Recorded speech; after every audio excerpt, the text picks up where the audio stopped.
Hello, friends, and welcome to the PrepWell podcast. I'm your host, Phil Black. And if you have an 8th, 9th, or 10th grader with big aspirations, like the Ivy League, or military service academies like West Point, ROTC, or athletic scholarships, boom, you've come to the right place. My specialty, my superpower, if you will, is preparing families for these competitive programs. I'll teach you what your child should do, when they should do it, and how you can help. So stick around and prepare to out-prepare. Hello, friends, and welcome to the PrepWell podcast. Today, I am bringing to the podcast something that I do on a regular basis with students and sometimes parents, either in person or over the phone or sometimes a Zoom call. Increasingly, it's been the latter two options. I'm going to walk through exactly how I assess and advise students on what the college admissions process is like, what the steps are, what the priorities are, how the student stacks up in the process, how competitive they may be or not be, and what more they need to do to reach their goals. And I normally do this with a single piece of paper in front of me called the College Admissions Snapshot. I'm actually holding it right here. This is something that I created years ago to boil down the entire admissions process into one handy outline. It's available on our website for download for free. Thousands of people have downloaded it and used it for themselves. If you need a little bit more guidance, you can also find several long-form YouTube videos of me walking through this outline in detail if you prefer to watch videos versus listening. But I know some people don't have time to watch a 45-minute video, or they prefer to listen to podcasts because they can do so passively while doing other things, while driving or waiting online or doing chores around the house. So I thought I'd do my best to bring the same content to the podcast. So let me know how you think it goes. Of course, like everything else in the land of PrepWell, the earlier you do this type of audit, the better. I don't love doing this type of review with students in the middle of 11th grade or the beginning of 12th grade, because as we walk through the most important parts of the process, they often quickly come to realize that there are massive gaps in their profile, and they wish they could go back in time to get better grades, or take different classes, or pay attention to their summers, not waste time on low-impact activities. So that's not so fun. What is fun and rewarding is opening up the eyes of 8th, 9th, and 10th graders who still have a fighting chance to build the type of profile that they'll be proud of and that aligns with what they want out of life. And yes, this can be challenging. If your child doesn't really care about their future, then this is a tough sell. However, I also know that kids' maturity levels change quickly. So if at first they aren't interested, try again. If you are a student right now and you happen to be listening and you aren't super motivated, or you don't get why this stuff is important, and you're listening to this because your mom or dad are forcing you to, or you don't think that things that you do now will impact your future, I don't know what to tell you, other than that I hope you give it a shot. You can have massive impact on your future by, number one, understanding what lies ahead, and that's what I hope to accomplish today. Number two, establishing a vision of where you want to go, who you want to be, what you want your life to be like. And this is what I help you with inside PrepWell Academy. And lastly, number three, taking action toward that end, actually doing something or doing many things to help you move ahead. And that's going to be where you come in. And what I'd like to do right now is to walk you through the roadmap from top to bottom of exactly what goes into the college admissions process so that you have an idea of what lies ahead.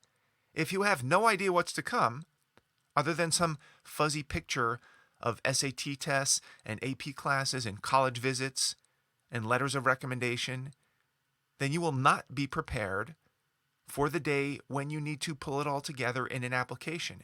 There will be massive gaps that you had no idea about, and you'll be filled with regret.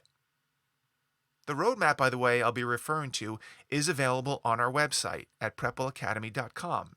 And it's a single page, just one page. Print it out and follow along. It's not some crazy 40-page ebook loaded with a bunch of filler and checklists and a ton of generic photos of kids smiling with books open on their laps.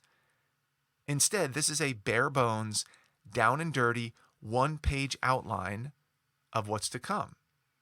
And in this podcast, I will attempt to help you fill in a lot of the blanks.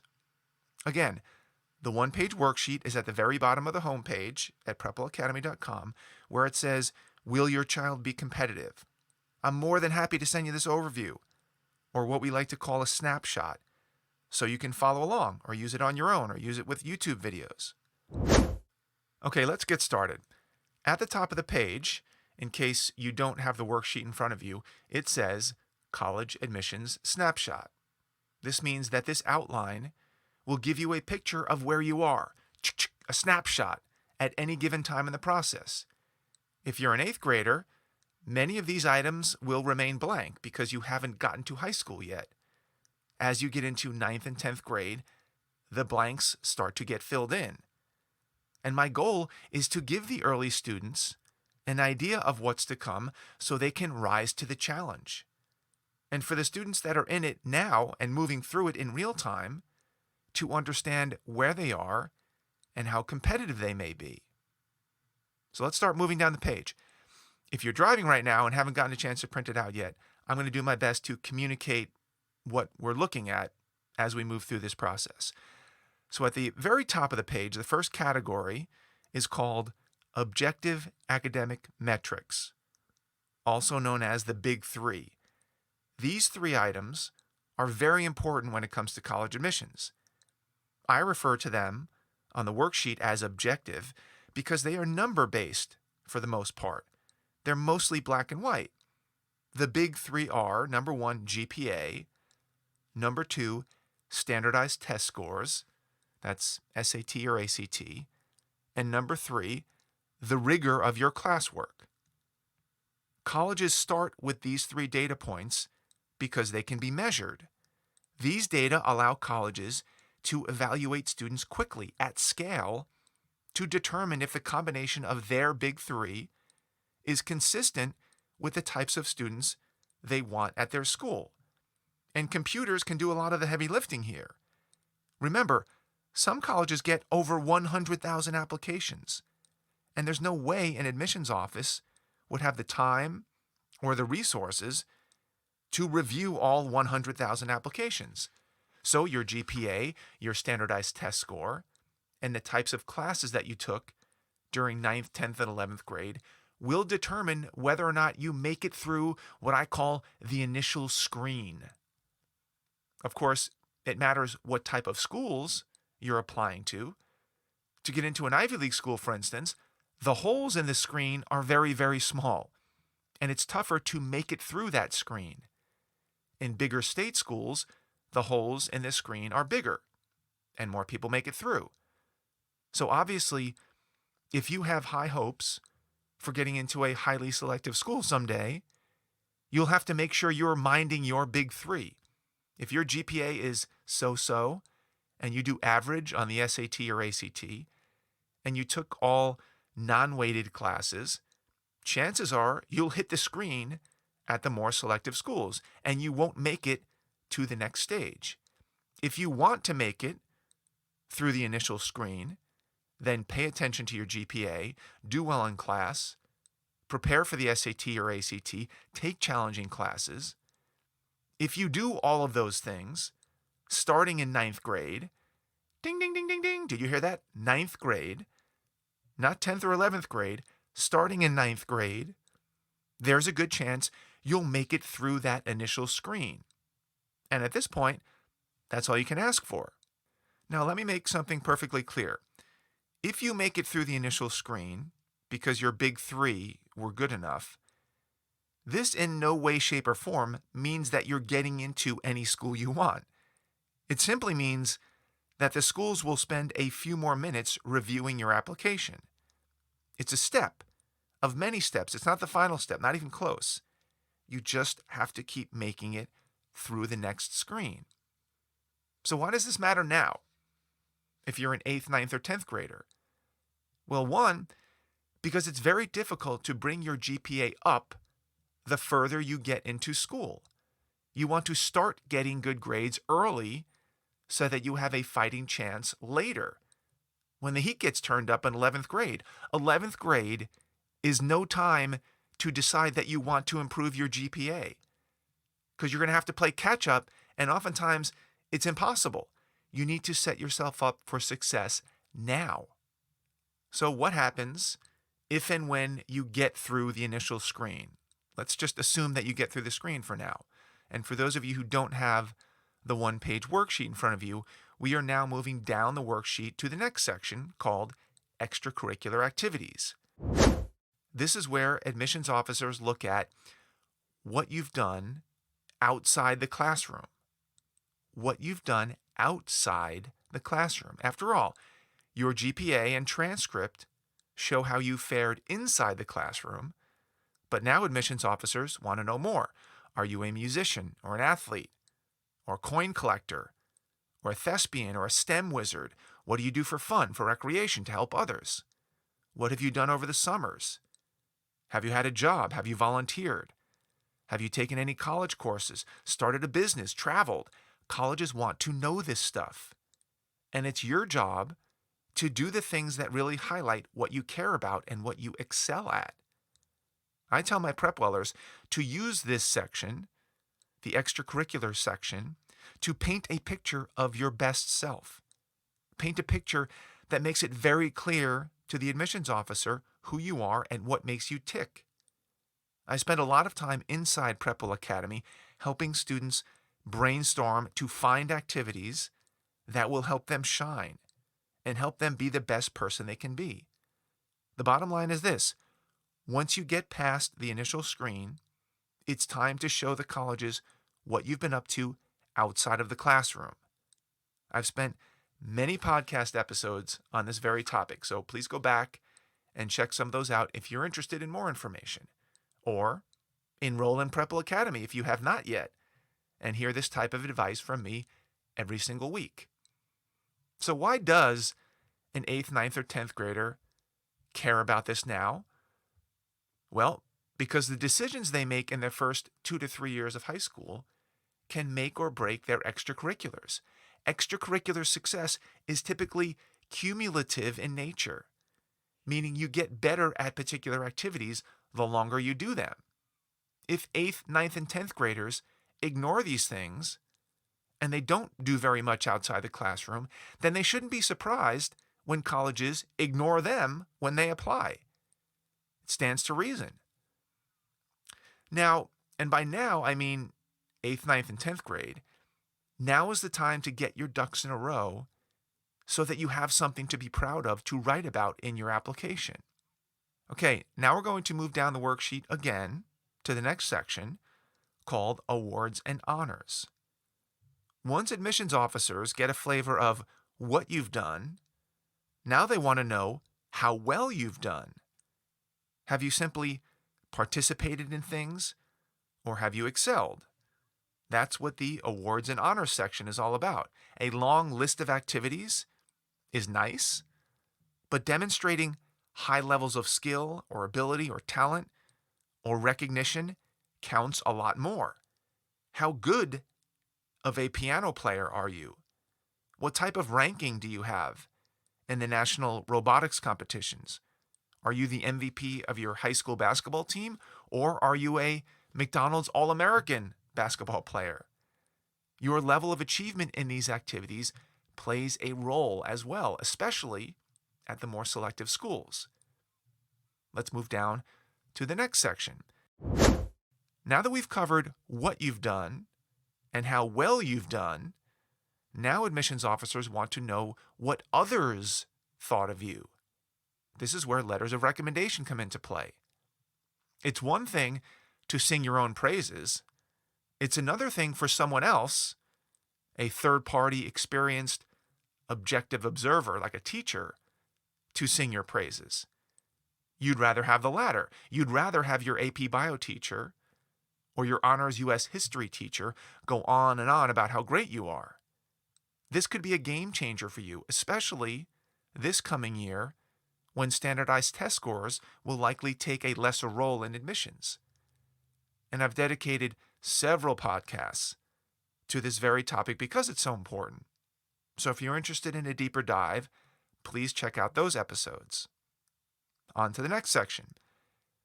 Next, colleges will want to know what you think of their school.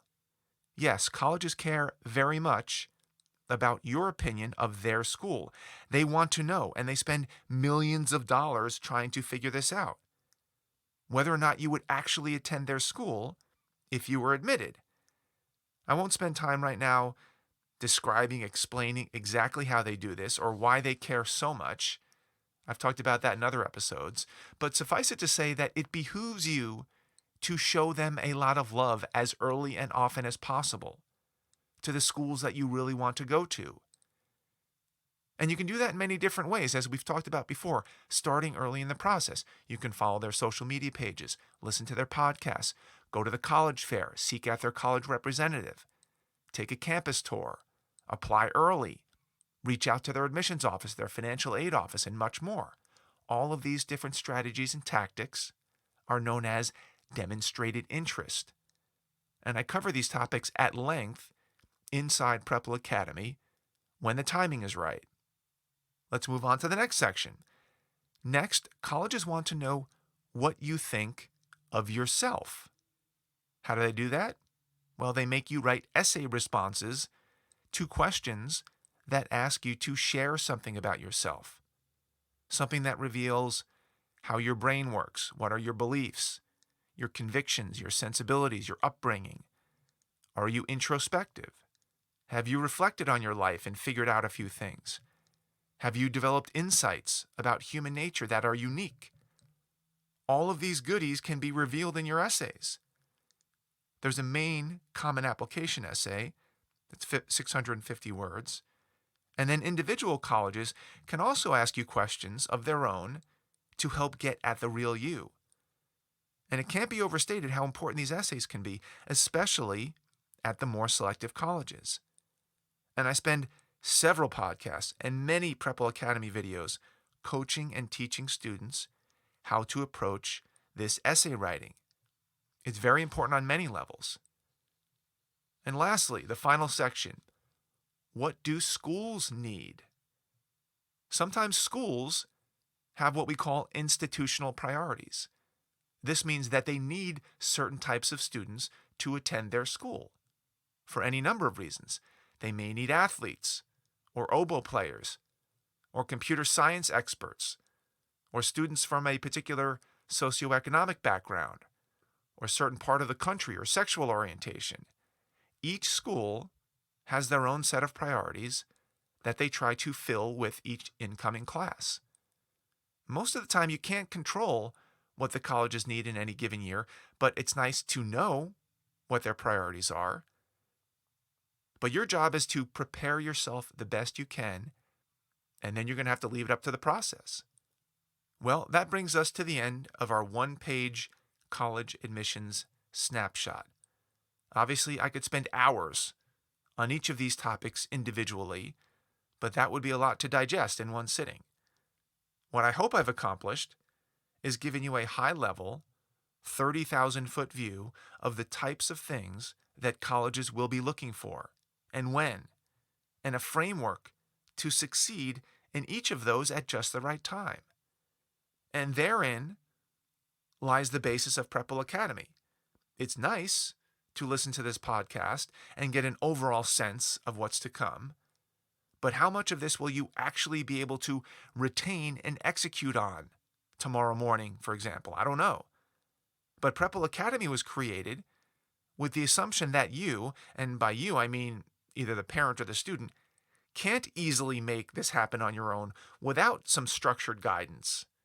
And that's what PrepWell Academy provides. PrepWell puts you on a path that provides weekly guidance to make sure you are taking care of business when it matters most. So if you're not yet enrolled, I encourage you to get with the program, enroll your son or daughter, and make this process a whole lot easier. That's all I've got for you today, folks. Thank you for tuning in. Thank you for your continued support. If you know a parent with an 8th grader, 9th grader, 10th grader, 11th grader in high school that might find this episode helpful, please share it with them. You can do that by finding that small box with a tiny arrow pointing up. That there is the share button. Click that button, text your friends the link to this episode, maybe even put a personal note from you recommending that they give it a listen. If you have questions, comments, or an idea for an upcoming episode, please reach out to me by email. DM me on Instagram, PrepWell_Academy. Check out my blog, visit on Facebook, connect with me on LinkedIn. I would love to hear from you. Until next week, goodbye, good luck, and never stop preparing.